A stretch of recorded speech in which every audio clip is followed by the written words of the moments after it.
1 Samuel chapter 27. David flees to the Philistines.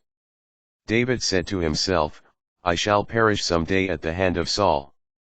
I have no choice but to escape to the land of the Philistines, then Saul will give up his continual search for me throughout the land of Israel, and I will be out of his reach. Accordingly, David departed with his 600 soldiers and went over to Achish, son of Maok, king of Gath. David and his men lived in Gath with Achish, each one had his family, and David had his 2 wives, Ahinoam from Jezreel and Abigail, the widow of Nabal from Carmel.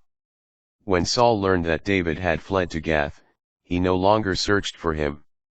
David said to Achish, If I meet with your approval, let me have a place to live in one of the country towns.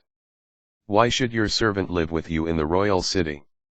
That same day Achish gave him Ziklag, which has, therefore, belonged to the kings of Judah up to the present time. In all, David lived a year and 4 months in Philistine territory.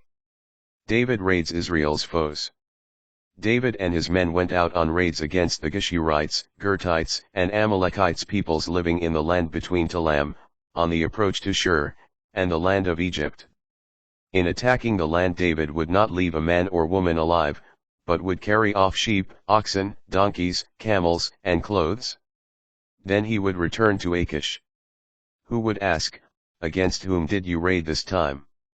David would reply, Against the Nezheb of Judah, or against the Nezheb of Jerahmeel, or against the Nezheb of the Kenites. David never left a man or woman alive to be brought to Gath.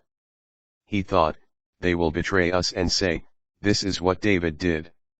This was his custom as long as he lived in Philistine territory. Achish trusted David, thinking, His people Israel must certainly detest him. I shall have him as my vassal forever.